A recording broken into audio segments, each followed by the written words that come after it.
ನವದೆಹಲಿಯಲ್ಲಿ ದಿಗ್ಗಜರ ಸಮಾಗಮವಾಗಿದೆ.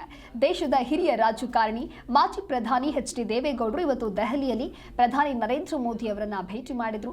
ಕೇವಲ ಸೌಹಾರ್ದಯುತ ಭೇಟಿ ಮಾತ್ರವಲ್ಲದೆ ರಾಜ್ಯದ ಅಭಿವೃದ್ಧಿ ಹಾಗೂ ಮೈತ್ರಿ ರಾಜಕಾರಣದ ದೃಷ್ಟಿಯಿಂದ ಈ ಭೇಟಿ ಇದೀಗ ಬಹಳಷ್ಟು ಸಂಚಲನವನ್ನ ಮೂಡಿಸಿದೆ.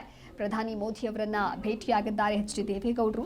ದೆಹಲಿಯ ಪ್ರಧಾನಿ ನಿವಾಸದಲ್ಲಿ ಭೇಟಿಯಾಗಿದ್ದಾರೆ. ನೀವು ಕೂಡ ಫೋಟೋದಲ್ಲಿ ಗಮನಿಸ್ತಾ ಇರಬಹುದು. ಮೋದಿ ಜೊತೆಗೆ ಎಚ್ ಡಿ ದೇವೇಗೌಡರು ಮಾತುಕತೆಯನ್ನ ನಡೆಸಿದ್ದಾರೆ. ಈ ಮೂಲಕ ನವದೆಹಲಿಯಲ್ಲಿ ದಿಗ್ಗಜರ ಸಮಾಗಮವಾಗಿದೆ.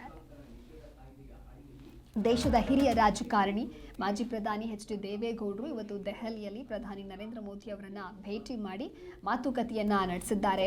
ಇದು ಕೇವಲ ಸೌಹಾರ್ದಯುತ ಭೇಟಿ ಮಾತ್ರ ಅಲ್ಲದೆ ರಾಜ್ಯದ ಅಭಿವೃದ್ಧಿಯ ವಿಚಾರ ಆಗಿರಬಹುದು ಅಥವಾ ಮೈತ್ರಿ ರಾಜಕಾರಣದ ದೃಷ್ಟಿಯಿಂದ ಏನಾದರೂ ಭೇಟಿ ಮಾಡಿದ್ರಾ ಅನ್ನುವಂತಹ ಸಂಚಲನಕ್ಕೂ ಕೂಡ ಇವರಿಬ್ಬರ ಭೇಟಿ ಈಗ ಕಾರಣವಾಗಿದೆ.